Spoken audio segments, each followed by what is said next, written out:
Olá, bom dia, boa tarde, boa noite. Horário que estiveres a ver este vídeo, esta live. Gente, eu começo sempre as minhas lives da mesma forma. Tenho que arranjar o discurso de início, não é? Sempre a mesma coisa. Bom dia, boa tarde, boa noite. Como estão desse lado? Vou só aqui fixar o tema também aqui nos comentários, que existe sempre alguém que depois pergunta, então assim é mais fácil se ficar fixado. Já vou convidar aqui a nossa Juliana, que vai estar aqui connosco hoje a conversar sobre um tema muito profundo, muito importante e que toca a todos. Toca a todos o luto em algum momento da nossa vida. Então vamos estar aqui a falar sobre o luto. A Juliana, que é uma pessoa muito especial, que tem uma abordagem na área da terapia muito especial, e ela já vai falar sobre isso. Vou só aqui convidá-la.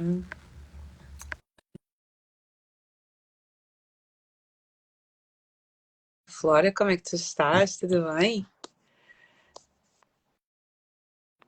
Oi? Ok. Oi. Espera aí. Olá! Eu pensava que os meus fones estavam conectados e agora que tu entraste é que eu dei conta que eles não estão. Espera aí.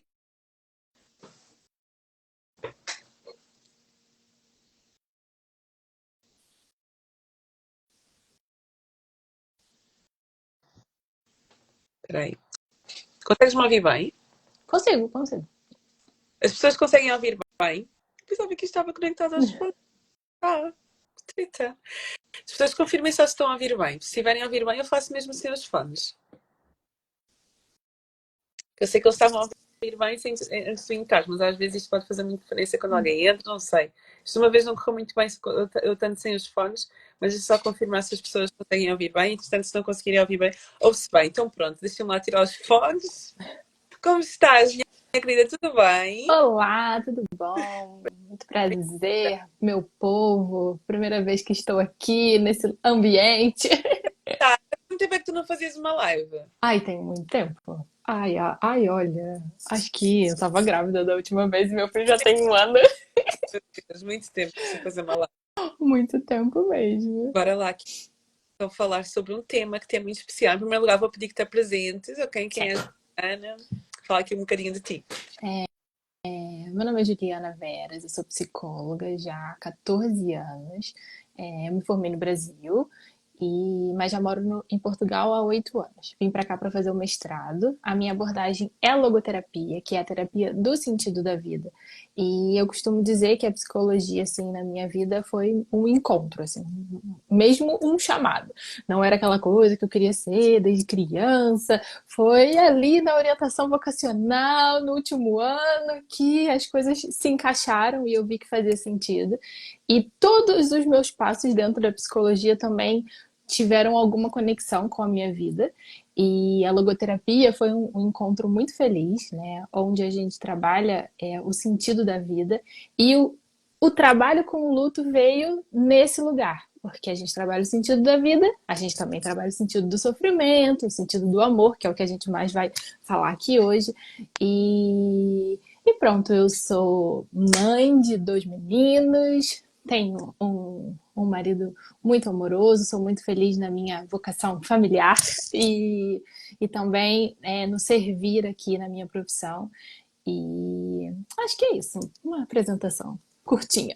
Idade, que eu sei disso, né? Mas eu também gosto aqui, porque principalmente aqui, principalmente em Portugal, não sei como é que foi. Eu sei que lá no Brasil, não é? Na formação da parte da psicologia, falam muito mais sobre as diferentes abordagens, só que aqui em Portugal acabam por restringir ali, principalmente a 4 abordagens. E a logoterapia foi uma abordagem que eu só conheci depois de ler o livro do Viktor Frankl. Isso, Vitor Franca. isso. E É, a, porque eu a, lá no Brasil, né, a gente, quando eu me formei, né, já tem muitos anos, não é mais a realidade hoje. Hoje a galera conhece a logoterapia na faculdade, na sua grande maioria, assim, pelo menos nas faculdades de referência, porque a logoterapia está dentro da análise existencial. Então, mesmo que seja por uma optativa, você tem a opção de chegar até ela, né? Agora, na minha época, não se falava de logoterapia. Na minha época era só psicanálise comportamental, É, Beijo, tchau. Era menos ainda do que a sua realidade. Mas eu sempre quis trabalhar com famílias. E a minha primeira formação foi com crianças. Eu era muito novinha, eu me formei lá a licenciatura nossa, né, pra gente poder atender e tudo, são 5 anos, e eu tinha 21 anos e eu entrei para uma clínica que ninguém queria trabalhar com crianças. E eu falei, bora lá, eu quero trabalhar com famílias, é esse o lugar. E fiz uma primeira especialização nesse âmbito. E a abordagem era mais voltada, né, para psicanálise e também tinha ali uma pegada da psicologia em cima de uma narrativa que era algo que estava sendo construído ali naquele momento. Isso há 10 anos atrás, né? Não, mais. 13, mais ou menos uns 13 anos. E eu sentia falta de algo, né? Então eu conheci o livro, né, Em Busca de Sentido, conheci o Viktor Frankl, eu falei assim, é isso aí que eu tenho que fazer. Mas na época não existiam milhões de especializações, especialização online, nada disso, e eu só fui me especializar na logoterapia em 2000, 3 anos depois. Então, eu fiz a minha primeira especialização, senti esse algo a mais, e quando eu li o livro, eu falei, é isso, e aí fui atrás da especialização. Então, demorou um pouquinho, porque foi um encontro mesmo ali em cima das minhas buscas e daquilo que eu sentia falta, que era uma visão integrada do ser humano, né? Então, assim, para quem não conhece, a logoterapia trabalha o ser humano através de uma visão biopsico-sócio-espiritual. E o que tinha sido me apresentado até então era uma versão muito ensaio sobre a sexualidade ou exercícios comportamentais, enfim. E eu achava que faltava algo mais porque a pessoa não está só ali, né? Existem questões que existem exercícios comportamentais que resolvem muitas questões, muitos sintomas, mas que por que aquilo volta depois de um certo tempo? Por que aquilo volta depois de algum outro trauma, né? Então, essa visão existencial do homem que integra tudo isso, né, me fez muito sentido. E o que é o pilar é a espiritualidade. Então, assim, para mim foi o match perfeito, porque eu acredito muito que essa visão do Viktor Frankl da transcendência, de quem tem um porquê enfrenta qualquer como, né? Que é algo que ele traz ali da filosofia do Nietzsche, mas que se torna muito prático, né, em cima daquilo que a gente trabalha ali no setting terapêutico, porque a gente não é uma coisa só. E o luto veio depois de tudo isso, né, porque eu passei por uma experiência pessoal ainda muito, muito jovem de luto, né, hoje eu sou casada, tenho 2 filhos, mas antes disso, né, eu tive um primeiro casamento em que eu fiquei viúva com 9 meses de casada. E aí, quando eu ressurgi a partir disso, Que idade é que tinhas quando isso 24. aconteceu? 24, eu tinha 3 anos de formada só. Foi quando eu entrei na logoterapia. Então, foi tudo ali muito junto e misturado. E quando eu ressurgi a partir disso, comecei a receber muita gente de luto. E foi um movimento muito maior do que eu imaginava. Não foi uma coisa matemática, né? Ai, fiquei viúva e um ano depois só comecei a. Não.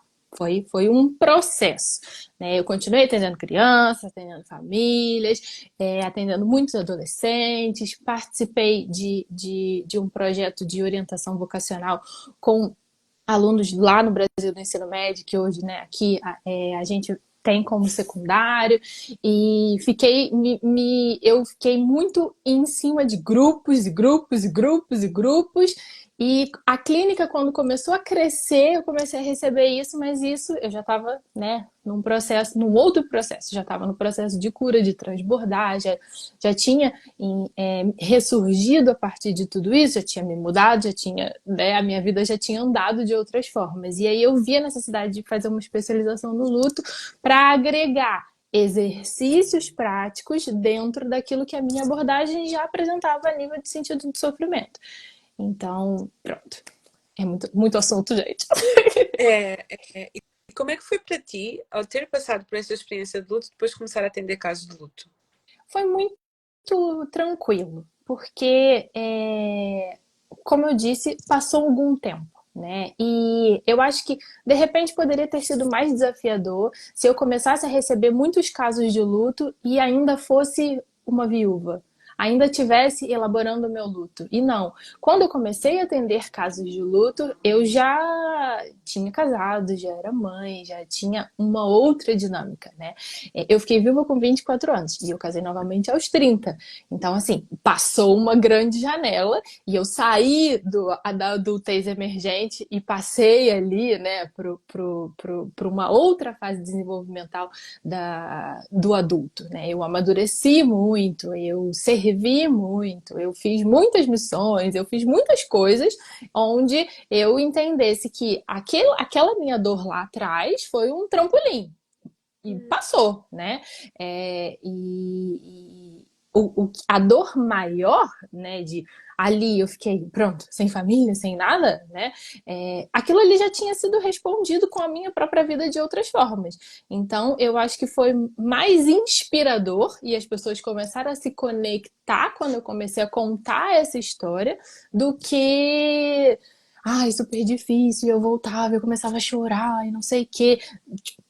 Não passei por isso, né? Foi respeitar o meu tempo, o meu processo e as coisas vieram dentro dessa caminhada, né? Não é uma coisa linear, né? Então, dentro ali daquilo que fazia sentido para mim, eu fui recebendo e acho que quando a gente passa por uma dor muito grande, a gente tem uma capacidade de nos tornarmos mais resilientes e a escuta ficar ainda mais sensível. Então, acho que os meus atendimentos ficaram melhores porque eu amadureci.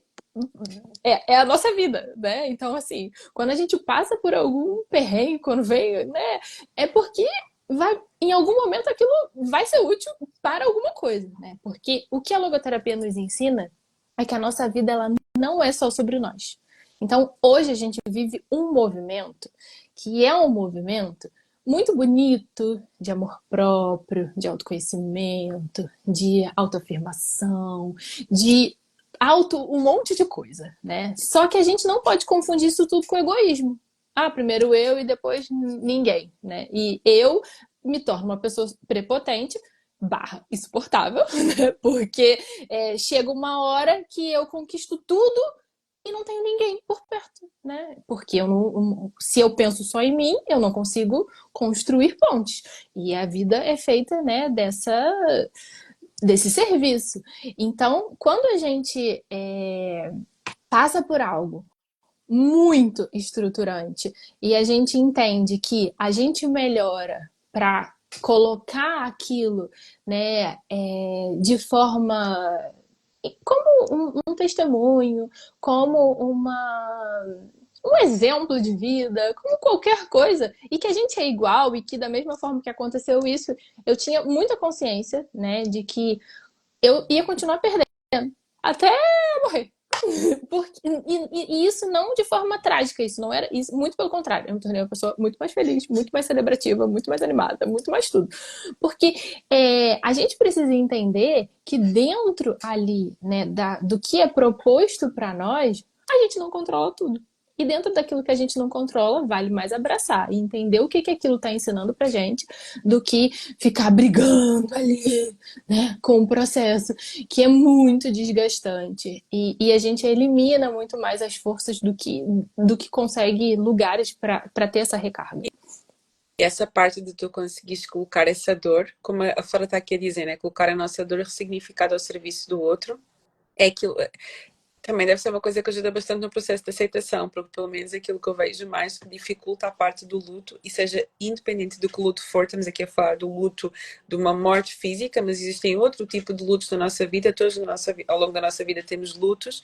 Esta parte da aceitação, eu vejo que é assim a parte mais complicada.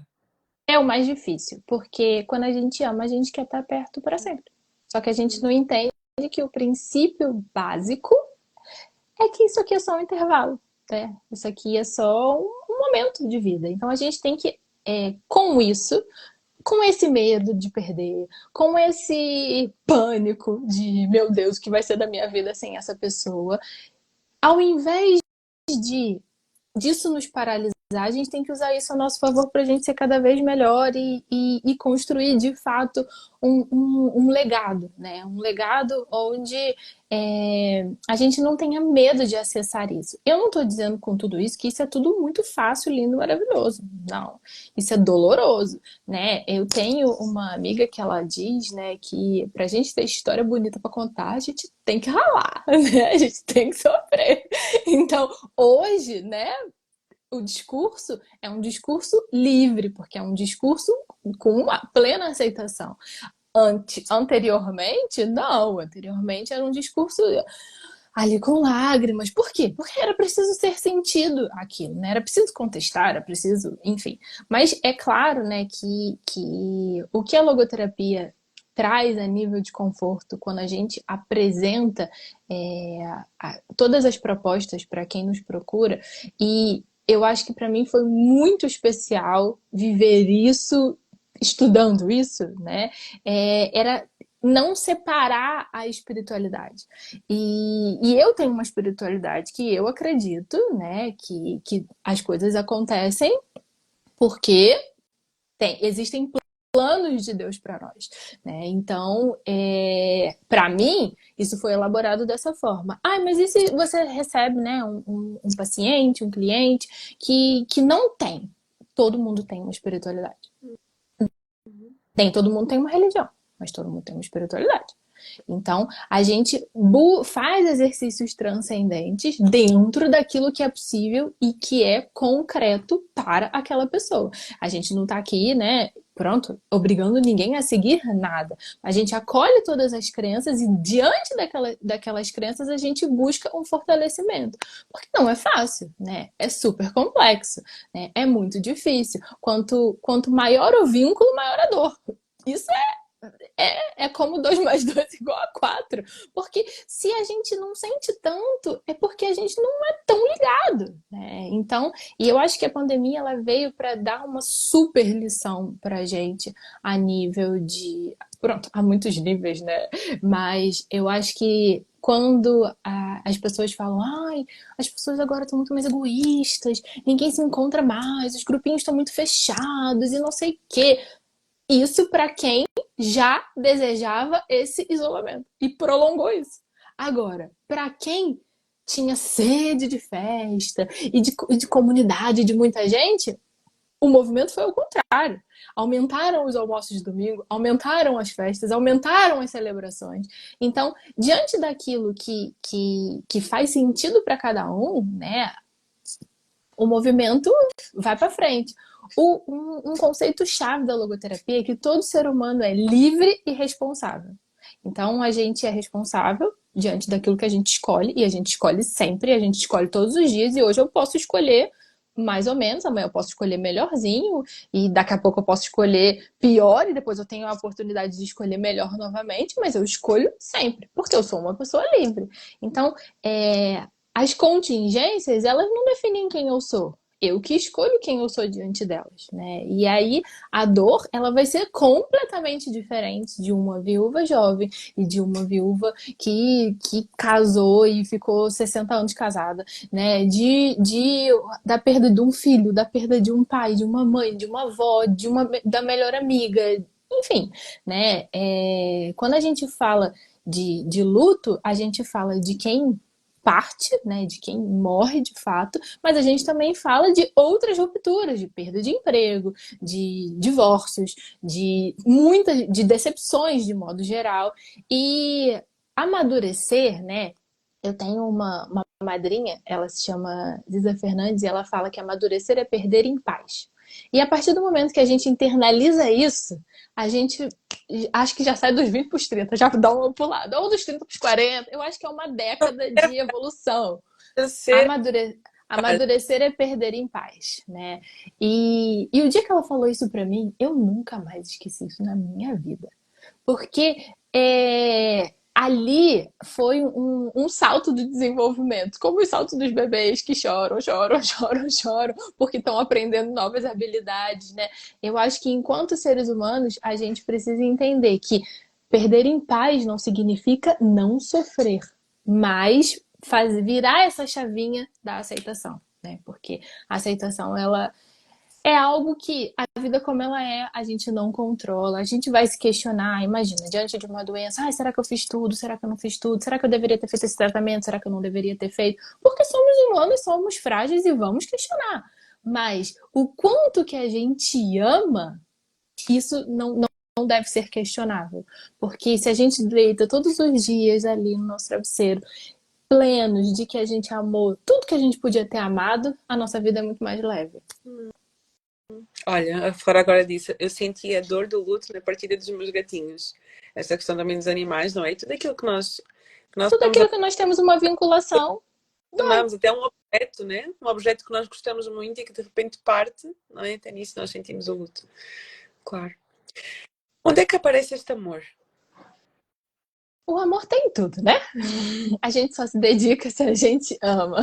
Ai, mas vai dizer, ai, eu não amo atividade física, mas eu me dedico à atividade física. Calma lá, né? Vamos dividir as coisas, não é tudo igual. A da atividade física, se calhar. Esse processo. Eu tenho algumas coisas que eu faço porque eu sou responsável e outras coisas que eu faço porque eu amo. Mas a forma como que eu faço, eu posso colocar amor em tudo. Eu posso detestar acordar cedo para fazer atividade física. Mas eu me proponho a fazer isso porque eu sei que é bom para minha saúde, porque eu sei que eu ganho tempo de qualidade com os meus filhos, porque se eu acordo antes deles, quando eu retorno, eu tenho um tempo de qualidade com eles e eu não tiro nada para dificultar esse processo. Se eu já faço logo de manhã, eu já cumpro com aquela responsabilidade e bora, e já foi, já deu check, e negócio de check é coisa maravilhosa para consciência. E eu posso colocar amor de que forma nisso? Eu posso escutar uma música que me lembre alguém que eu amo.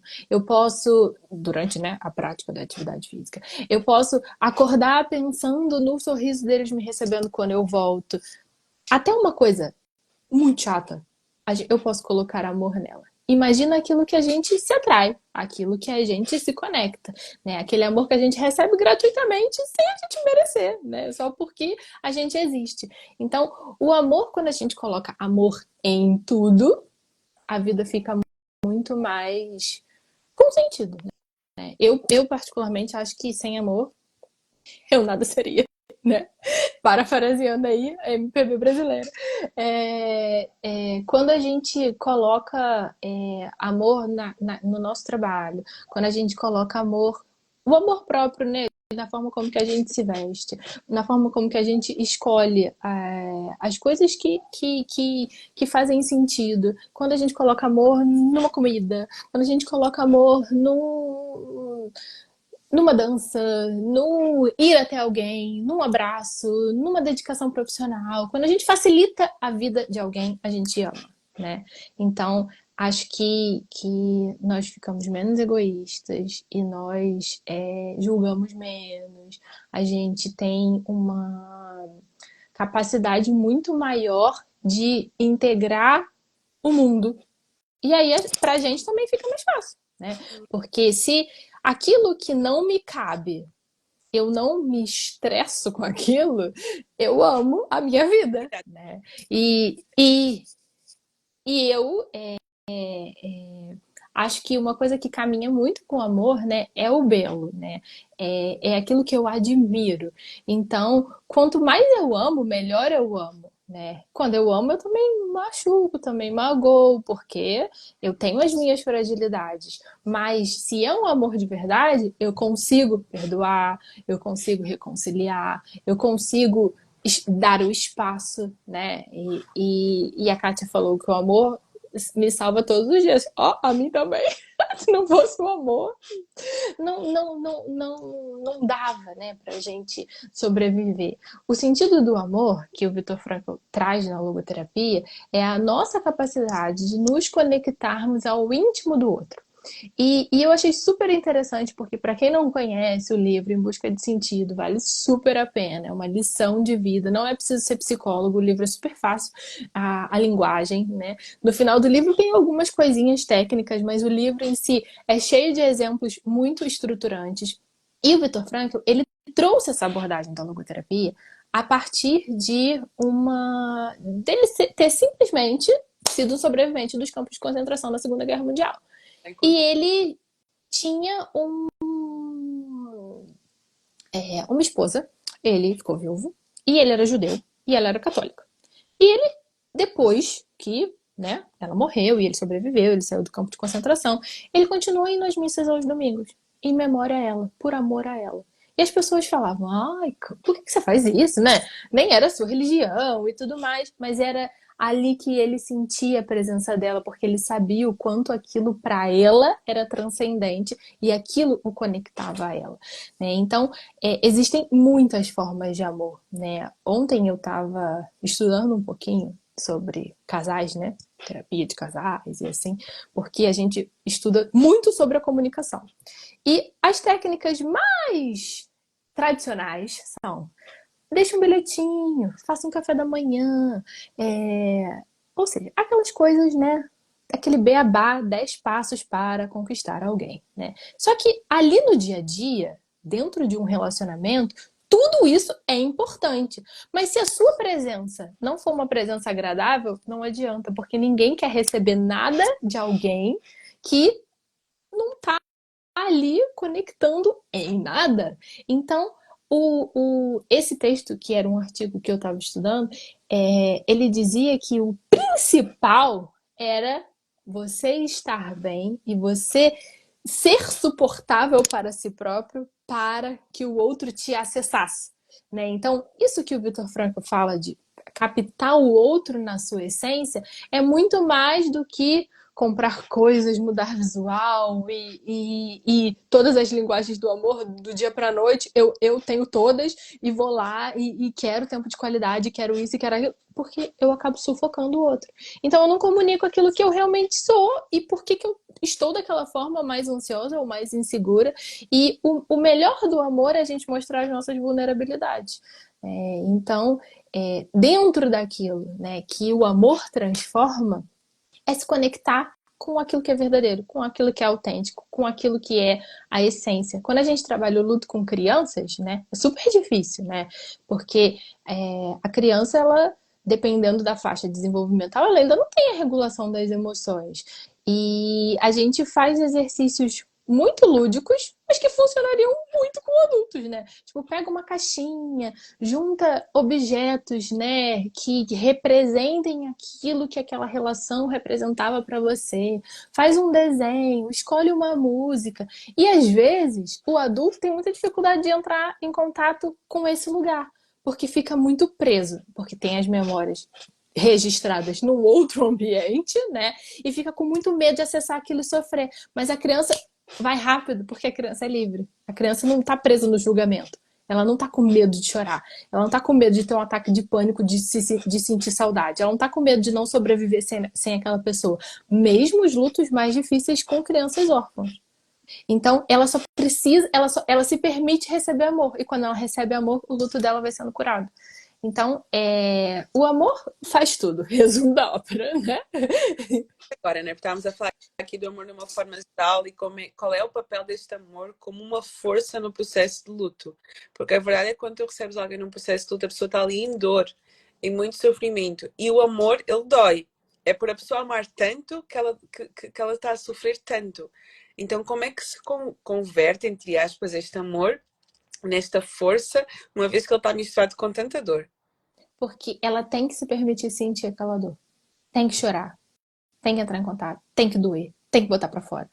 Não dá para fugir. E por que que dói mais? Porque o nosso processo está muito mais voltado para a fuga do que para o encontro. A gente quer, ai, sai para esparecer, né? Vai fazer alguma coisa, se junta com fulano e não fala disso, não vai ali aonde aquela pessoa ia sempre. E o que cura é o contato. né? É claro que isso não precisa, né? A pessoa, né, morre hoje, aí enterra amanhã, e aí sábado você já tá mexendo em tudo, fazendo tudo. Não, né? É o tempo das coisas. Eu tenho pessoas, eu tenho viúvas que fizeram a limpa do armário, por exemplo, com 3 meses, e tenho viúvas que fizeram com 3 anos. E tem umas que se calhar ainda não fizeram e já passou esse tempo, né? Então, não existe uma fórmula mágica, mas é seguir amando. Eu tenho uma frase, e essa é minha, né? Que eu falo que a saudade é o amor que fica. E a gente não pode ter medo de sentir saudade, né? A gente tem que se conectar com essa saudade. Em alguns momentos vai ser mais complexo, em outros momentos vai ser mais fácil. Imagina uma pessoa que tem que voltar a trabalhar, né? E não quer ficar chorando ali no trabalho o tempo todo. Você não vai entrar em contato com aquilo o tempo todo, vai tentar não entrar em contato com aquilo o tempo todo.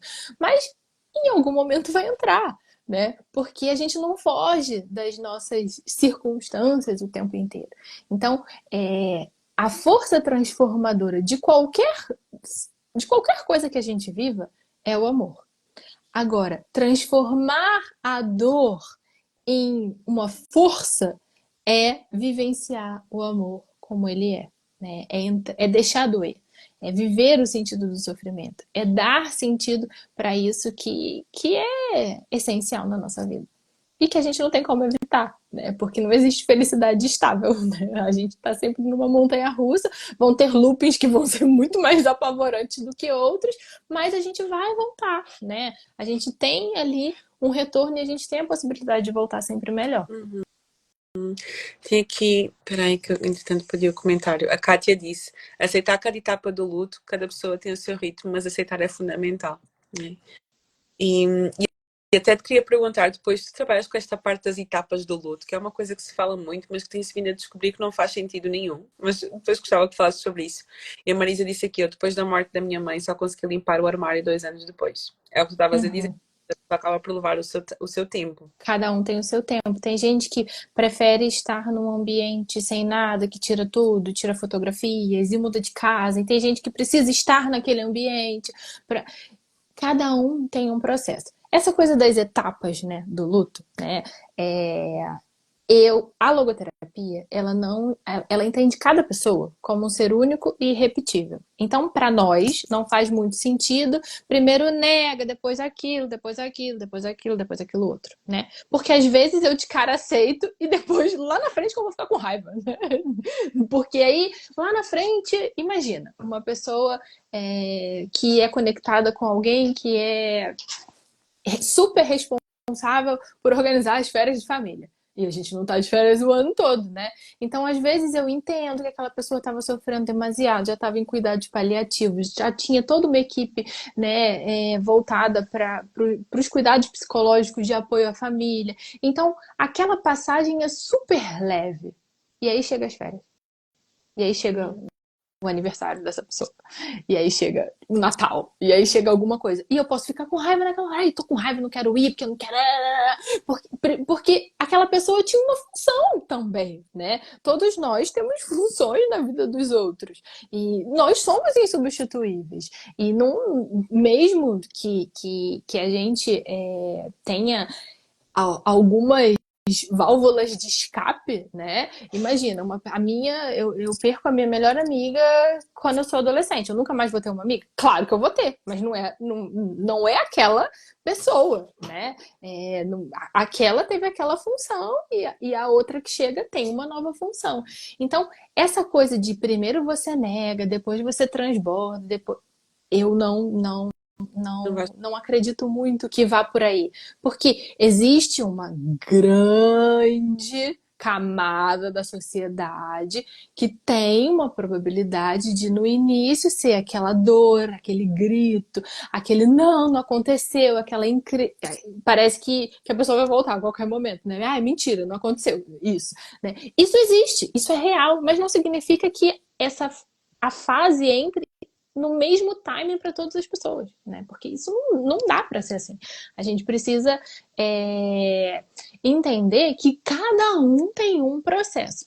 Eu como né, na minha caminhada, né, eu trabalhei primeiro com crianças, famílias, não sei o quê, e veio a logoterapia, veio o luto, e depois da minha maternidade também vieram muitas mães, né? Hoje é muito comum, desde o pré-natal psicológico, até muitos casos de questões de infertilidade e de diagnósticos que dificultem essa gestação, e às vezes essa mulher engravida e tem um aborto espontâneo, isso é uma dor muito grande, porque tem um filho ideal ali, né? De uma espera de muitas tentativas e que é super complexo, né? A gente lidar com isso. E eu passei por um aborto espontâneo e não foi fácil. Eu costumo dizer que foi do top luto, foi o mais top, porque eu já tinha experimentado esse amor de mãe e eu tava me sentindo, né? Ah, engravidei de novo, vai dar tudo certo, sabe? Aquela coisa. E não foi. Foi E foi entre um e outro, sim. E, e, e não é que não tenha dado certo, porque eu acredito que eu tenho dois filhos na terra e um no céu, dentro da minha crença, né? E aquilo me ensinou muito, muito, muito, muito, muito. Porque foi uma dor de realmente aquilo que me é dado não por mérito meu, mas uma missão que eu tenho. E aqui foi interrompido aqui, não por castigo, não porque eu não mereço, não, mas porque eu precisava me conectar com tantas mães que iam me procurar, né? Eu tava numa fase assim, tão bem, que eu falei assim, alguma coisa vai acontecer, né? Alguma coisa vai acontecer. ela começou assim, mas... Tava muito linear, tava tudo muito linear e alguma coisa ia acontecer. E aconteceu. E foi doloroso, e foi difícil. E imagina, para uma pessoa que aquela foi a única possibilidade, que não teve mais nenhuma, né? Imagina para uma pessoa que nem conseguiu, né? Às vezes a gente atende jovens, né, que passam pelo processo sem nem descobrirem que estavam grávidas. Porque, né, estão ali muito envoltas das escolhas daquela época, daquilo que faz sentido para elas e que depois, pronto, aquilo embaralha tudo na cabeça e é super complexo. Então, toda perda, ela tem um impacto muito importante. E se a gente não ama, a gente não cura, porque não existe receita para curar as dores, mas existe algo essencial para que isso seja possível, que é o exercício do amar, escolher amar e seguir amando. Uhum. Olha aqui o objetivo, o comentário. Cada um tem o seu objetivo cada um tem o seu objetivo na vida de cada um. Por mais que tentemos substituí-lo, não será a mesma coisa, porque vamos sentir a falta do toque mágico da pessoa que já não está aqui. Sim, Exatamente. isso é muito real, né? É muito real, muito real. Hoje eu vivenciei uma dinâmica num centro-dia, né? E foi muito por acaso, mas pronto, nem tão por acaso assim, na minha crença. E alguém falou: ai, 11 de setembro, né? Eu acho que só quem estava aqui já se lembra, e não sei o quê, porque foi o dia, né, do grande massacre em Nova York e tudo mais. E aí, uma senhorinha, muito, ela estava muito embotadinha, ela falou assim: eu rezo todos os dias por aquelas pessoas, porque o meu filho estava indo para Nova York naquele dia e para mim foi uma dor muito grande, porque eu estava a pensar em todas as mães de todas aquelas pessoas daqueles prédios. Só que ela nem estava falando, ela passou a manhã caladinha. E uma fala já fez essa associação de uma coisa que já tem tantos anos e que nem tinha lá uma conexão direta, porque a perda não foi dela, mas o coração generoso dela a colocou naquele sentimento, né, no lugar do outro, e que hoje é raridade, né, e que hoje quem tem essa capacidade de se colocar no lugar do outro, a A gente, gente né, louva e agradece. a gente fala, vem contar história, vem inspirar mais vidas, porque não é assim um negócio tão simples. Porque as técnicas de comunicação, elas podem ser das melhores, mas elas nunca vão ser eficazes se você não se coloca no lugar do outro. Exatamente. E tu há bocadinho estavas a falar aqui desta parte do amor, não é? Esta parte que é preciso amar, com amor, passar pela dor e isso faz parte do processo. Mas como é que tu sabes? Imagina que estás a acompanhar alguém e essa pessoa, esta questão né, de ter um sítio onde ela vai para se recordar de alguém, onde ela está ali constantemente, através do amor, a recordar-se daquela pessoa. Como é que tu consegues distinguir se esse amor não está a ser não está a ser como se fosse um recurso para a pessoa afastar a dor e Uhum, como se estivesse a camuflar a dor, como se estivesse a adiar o processo de luto, ou se uhum. está a fazer parte do processo de luto? Não sei se ficou Ah, eu percebi. De pessoa para pessoa, né? Tem gente que vai usar do amor para fugir da dor. é, Vai com força. Porque é uma válvula de escape, né? Todos nós temos gatilhos, e o gatilho do amor é um gatilho muito poético, muito bonito, né? Porque a gente é confortável. Eu acho que essa é a palavra, né? Eu recebo conforto me refugiando naquele ambiente que me fora confortável um dia. E eu não acho que isso seja grave, porque uma hora vai precisar ser elaborado, né? A vida chama, né? O Vitor Frankl fala isso para nós. A vida chama, a vida convoca, né? E eu não sou ninguém para virar para uma pessoa que está num processo de luto e dizer: olha, você não está vivendo seu luto no tempo certo, hein? Isso lá na frente vai ser muito pior, porque não tem coisa pior do que a gente está sofrendo e vir alguém, né? Dar um conselho amigo julgando o nosso processo. Muito pelo contrário, isso afasta a gente ainda mais, né? Então, viver as etapas como eu consigo viver, né? E acho que todos nós, os seres humanos, eles são seres relacionais, né? Então, diante das dores, a gente entende quem realmente está ali, né? Ao pé de nós, quem realmente a gente confia, quem realmente a gente se conecta. Existem várias teorias sobre na alegria, você vai ver um tipo de amigo, na tristeza, você vai ver outro tipo de amigo, e vice-versa, e ao contrário. Aí tem teoria que fala que o amigo que é amigo é na alegria, porque na dor os inimigos estão lá celebrando sua dor. Tem teoria que é ao contrário, mas, né? Eu acredito que amigo que é amigo tá num lado e no outro. Né? Então, quem suporta os altos e baixos é esse. Não tem teoria de que tem que estar no alto ou tem que estar no baixo. Né? Quem está ali tem consciência do equilíbrio das coisas. Né? E acho que o que mais auxilia no processo de fuga, de resistência, é a gente ter alguém. Né? Ter alguém é muito importante. Né? Onde quem a gente consiga partilhar, que a gente consiga simplesmente ficar quieto olhando para a cara da pessoa, sabendo que a pessoa tá ali, ou dar um abraço, ou chorar quando tiver vontade de chorar, sem vergonha, né? E tem gente que vai precisar do amigo palhaço que vai fazer bobeira, tem gente que vai precisar do amigo poético que vai escrever um testamento de depoimento do Orkut, lembra? Quem é das antigas? Que vai fazer aquele depoimento que você vai ficar emocionado. E tem gente que vai precisar só do silêncio, só de se refugiar, de silenciar. Então, é muito importante essa rede de apoio. E às vezes, a pessoa não tem. Às vezes, quem parte é a única pessoa no mundo para aquela pessoa. Né? E você fala assim: nossa, Juliana, que exagero. Não existe. Existem pessoas muito sozinhas, muito solitárias, e quem se foi a única pessoa que restava. Né? E a gente vê muito isso no luto dos idosos. Eles sabem que eles vão partir. Todo mundo sabe, mas é mais provável que eles partam primeiro, né? Então eles começam a antecipar o próprio luto às vezes, porque todo mundo já morreu. quando eles Então é muito os companheiros, os amigos e as pessoas da mesma idade a falecer, não é? e que não está acostumada a pedir ajuda psicológica e apoio psicológico, né? A nossa geração é uma geração privilegiada.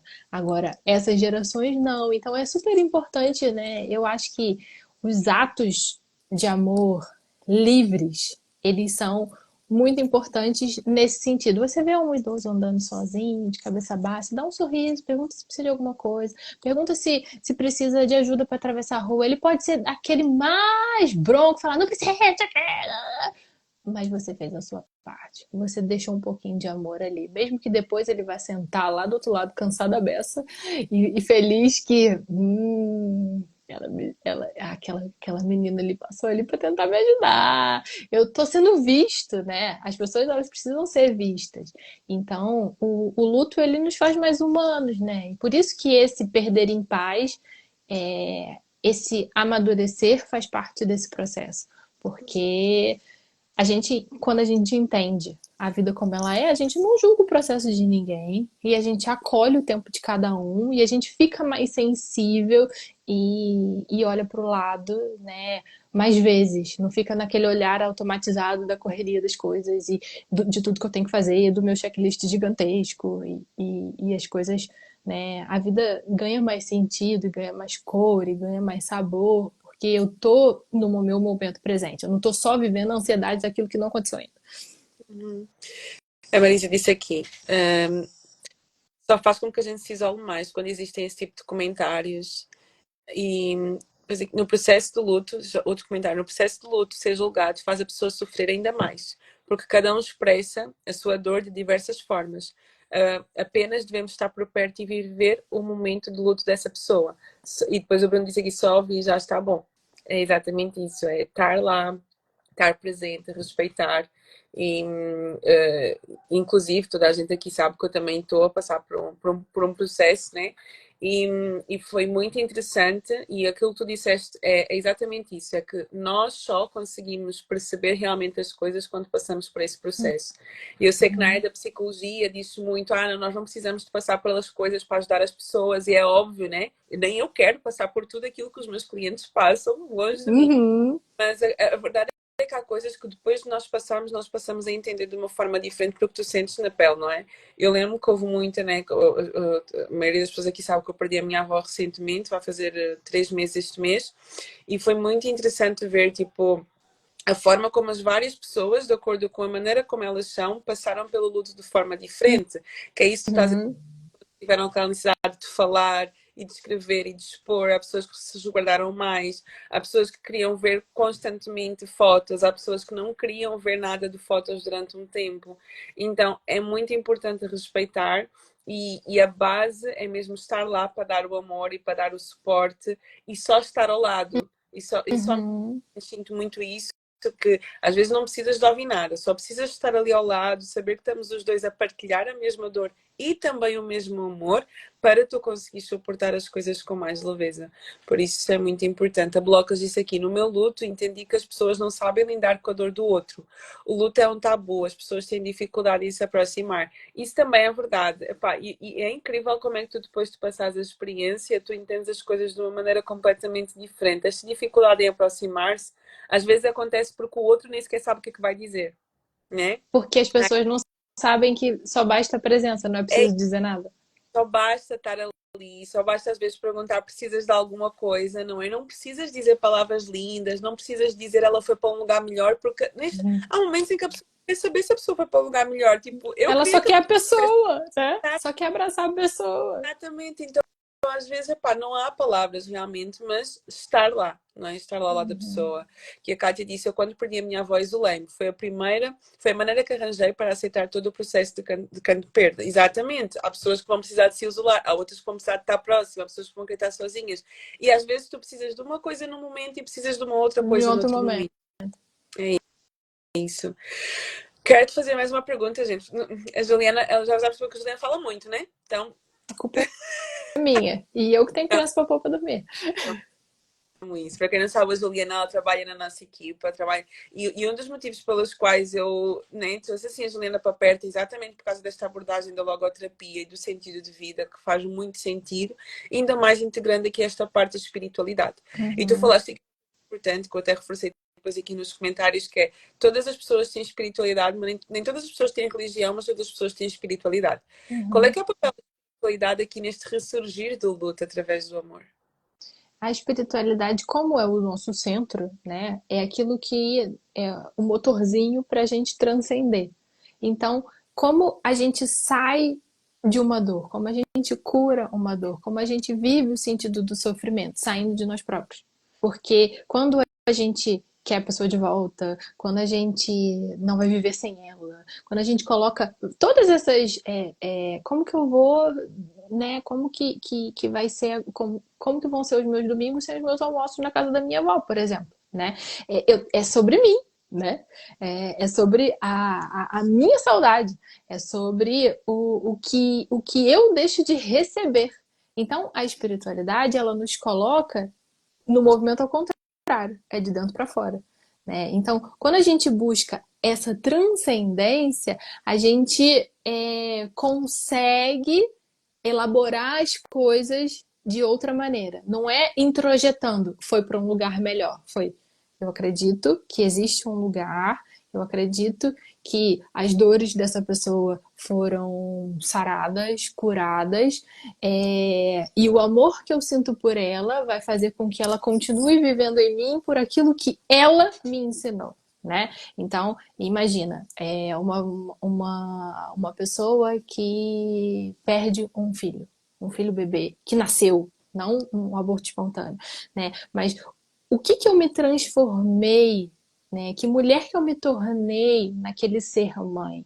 O que aquela criança trouxe para minha vida? Trouxe mais vida para minha vida. Trouxe um lugar onde eu não controlo as coisas de fato, né? Eu não tive a oportunidade de vê-la se formando, fazendo 15 anos, e entrando na universidade, e indo visitá-la no intercâmbio, indo no casamento dela, porque era só uma criança, né? Mas a pureza, o olhar, a forma como que ela chegou no mundo, o depender de mim, me ensinou muito. Então, essa transcendência, essa espiritualidade, ela passa por esse lugar que a minha vida não é minha, né? Que eu tô aqui por algum motivo. Então, tudo isso que eu sinto falta de alguém que eu amei transformou a mim. E o que eu posso transformar no mundo com esse legado que ficou em mim? Então, essa espiritualidade é esse movimento, né? É o sair de si. E aí, de acordo com cada crença, a gente tem um trabalhinho ali mais eficaz, né? Eu, quando tinha 16 anos, que eu entrei na universidade, eu tive uma matéria chamada O Homem e o Fenômeno Religioso. A gente tinha que estudar várias religiões. E eu falava assim, gente, meu Deus do céu, que loucura essa faculdade, muito estudo, né? Aí, e a gente tinha que estudar coisas que a gente nem sabia que existia. Depois de muitos anos estudando a espiritualidade, eu falei, meu Deus, como que isso ajuda a gente a conectar? Porque a gente não sabe tudo, né? Mas por que a gente vai em alguns lugares que são especiais e que nos tocam de alguma forma? Porque ali a gente está exercitando a nossa espiritualidade. Então, a espiritualidade nesse processo é essa saída de nós próprios, né? Não é sobre nós. Eu estou sofrendo, mas não é sobre mim, né? É sobre aquilo que eu transbordo a partir daquele sofrimento. Uhum. Lindo. Eu até escrevi aqui a frase. E tem aqui um comentário da Marisa. Eu, quando perdi a minha mãe, foi na atividade física que me apoiei, mas sinto que um ano depois necessitei de ter apoio psicológico e não é fraqueza nenhuma pedir ajuda. Preach. Literalmente. Aqui a Kátia dizer a espiritualidade foi a minha grande ajuda. Aceitar que tudo acontece aceitar que tudo que acontece tem uma razão. Nada acontece por acaso. Podemos não entender no momento, mas um dia entenderemos. E eu vou ainda mais longe. Há coisas que nós nunca vamos entender. Nós Só simplesmente vamos viver. só vamos viver epá, e simplesmente acreditamos que aquilo aconteceu por algum motivo, mas se calhar nós nunca vamos entender qual foi esse motivo. Simplesmente, Uhum. né? Aconteceu. É. É um desígnio da vida, não sabemos. Uhum. A gente, como que a gente entende por que que uma criança de 8 meses morre assim? Tá a dormir, a mãe pôs pra dormir e acordou, ela tava morta. Como que a gente entende? Não A entendo. gente não entende. A gente só sabe que existiu um propósito de vida daquele ser por aqueles 8 meses e de onde aquele ser esteve dentro daquela família, conectado com aquelas pessoas. Então, tudo é uma vivência, tudo é uma experiência. A vida ela é muito nobre e a gente tem que fazer jus a isso, né? E acho que quando a gente pede ajuda, quando a gente busca terapia, quando a gente tem dificuldade ali no início do processo terapêutico de falar o que a gente está sentindo, a gente tem que respeitar isso, porque não há nada mais bonito do que a lapidação de quem somos, né? E essas dores, elas só vêm com para cutucar ainda mais para a gente ser melhor e menos prepotente, e menos miserável, porque, né, o movimento do mundo, ele não é o movimento da bondade, né? Do que é bom, belo e verdadeiro. Não é. Né? É o movimento do egoísmo, do consumo desenfreado. Então, a gente precisa desconectar para nos conectarmos com aquilo que faz sentido. Uhum. Agora, uma pergunta que me lembrei agora. De ti, como é que tu honras hoje aquilo que aconteceu contigo? Amando todos os dias, cada dia mais, cada dia melhor, assim. Eu fiz uma escolha há muitos anos atrás, mas foi a minha primeira escolha na vida, né? Foi minha primeira escolha estruturante. E eu sofri, e depois eu escolhi com mais maturidade, né? Depois eu tinha um filtro, bem filtro, para essa escolha, né? Tinha que estar em consonância com os meus valores, viver aquilo que eu acreditava para suportar o meu processo e eu suportar o processo do outro, né? E acho que o que tocou muito em mim foi a abertura à vida, né? As pessoas falam, ai, 2 tá bom, não vai ter mais não, não vai ficar louca, né? Eu não consigo dizer 2 tá bom, né? Então, se hoje eu tô aqui, é porque essas vidas que me foram confiadas me salvaram, né? Então, oi? Travou. Este quantos? Não sou eu que escolho. Ah, ok. Então, eu acredito muito nessa abertura à vida, né? Eu, quando era criança, queria ter uma creche. Eu queria ter muitos, muitos, muitos, muitos, muitos. Depois eu ficava falando que eu queria ter 4, porque 4 era muito legal, porque 3 era ímpar, ficava alguém no meio, e aí 4 não tinha meio, não sei o que e tudo mais. Mas isso, as brincadeiras de criança sem consciência dessa escolha, né?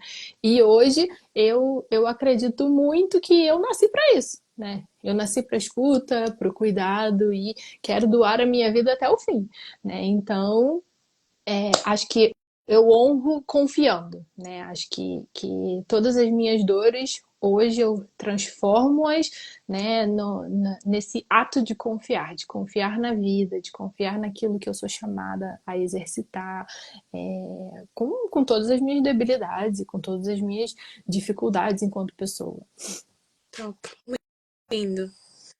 Aqui só das duas últimos comentários, tudo tem um motivo e um propósito. Pode não ser diretamente para ti, mas aprendemos muito nos processos das dores e devemos guardar cada lição tirada a cada momento. Exatamente. E que foi muito o que tu disseste, que às vezes não é para nós, às vezes é para alguém que vai precisar daquele processo pelo qual nós passamos, não é? Exatamente. A Kátia disse aqui, eu fui mãe muito cedo, passei por muitos julgamentos, foi muito difícil, mas hoje afirmo que o meu filho me salvou.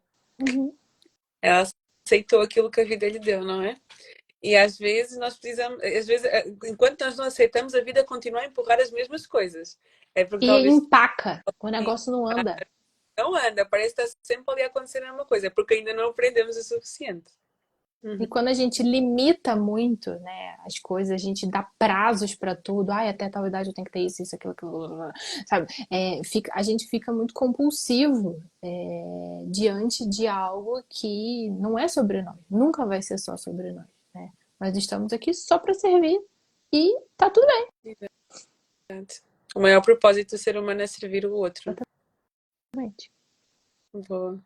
34 anos, filho de 18 anos, a minha bênção, tão linda. Lindo. Porque, gente, a gente for prestar atenção, né, no todo, a gente é presenciado mesmo no caos, né? Porque o que uma vida vai ser uma condenação para alguém? Não vai ser condenação de nada. Vai te privar de um monte de coisa, mas você vai ficar menos egoísta, você vai ficar mais despachada, mais flexível, vai melhorar a sua vida de alguma forma. Vai passar por... As privações não necessariamente são entraves da vida. Muito pelo contrário, às vezes a gente precisa se privar para a gente se autodesenvolver. Uhum, sem dúvida. Ju, obrigada. Acho que nós Ai, de conversamos nada. sobre o sentido de vida. Uhum. Acho que devíamos fazer uma live sobre isso, Boa. né? E não só sobre a perda, mas também como encontrar sentido de vida no meio do caos. Uhum. Sim. A dor muito grande hoje em dia das pessoas, não é? O vazio existencial, né, tá aí por todo lado. Então não é preciso necessariamente perder para a gente estar, né, nesse lugar do sofrimento. Às vezes a gente não sabe aonde procurar, né? A gente não sabe como encontrar.